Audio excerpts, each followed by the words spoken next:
Levier, type de levier.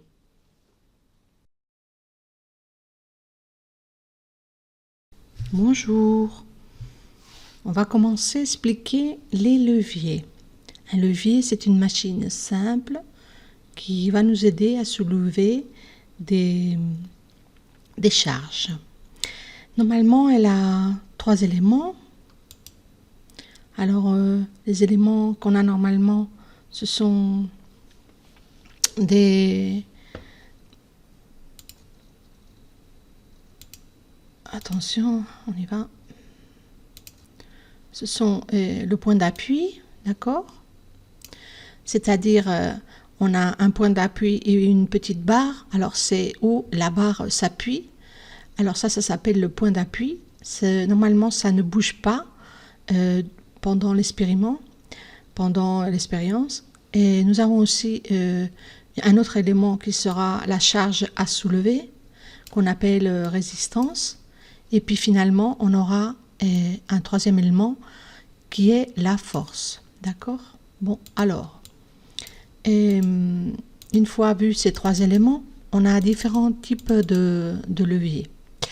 Alors, de quoi ça dépend qu'on ait un type de levier ou un autre? Bon, normalement, ça dépend de où est placé le point d'appui. D'accord?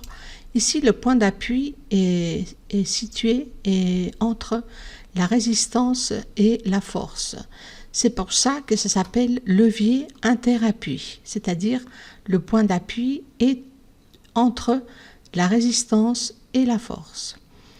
Et ça, c'est la résistance, c'est la charge qu'on doit soulever.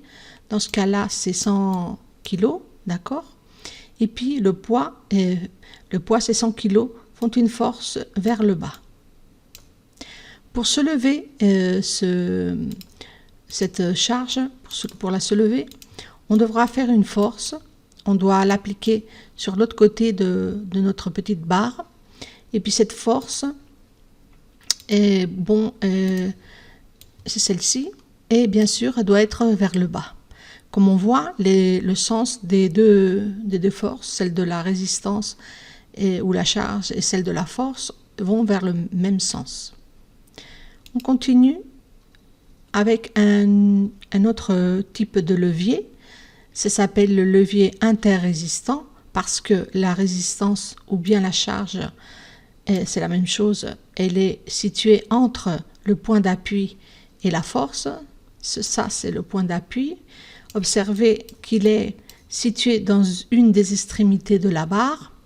La force sera appliquée dans l'autre extrémité de la barre. Et voilà, la charge à soulever est située entre le point d'appui et la force.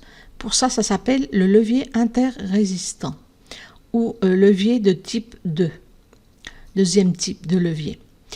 Et bon, ici, on doit appliquer la force vers le haut parce que comme ça, on pourra soulever cette charge.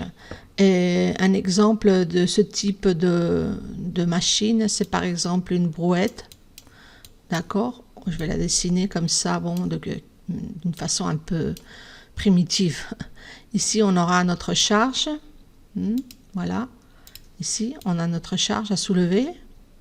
Là, on a notre point d'appui. C'est ça, notre point d'appui. C'est la roue. Et puis, nous, on fait la force.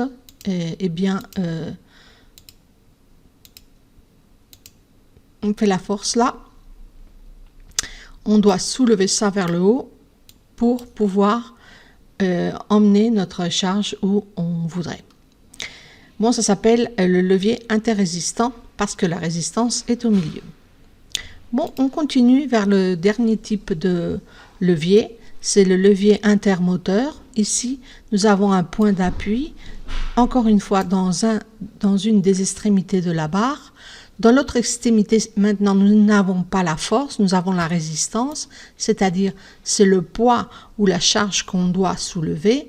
Comme vous voyez, la force que fait le poids est vers le bas, d'accord, 100 kg par exemple.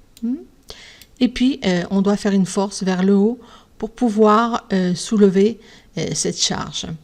Bien, c'est tout pour les différents types de levier. Celui-là s'appelle un intermoteur parce qu'on doit faire la force entre le point d'appui et la résistance.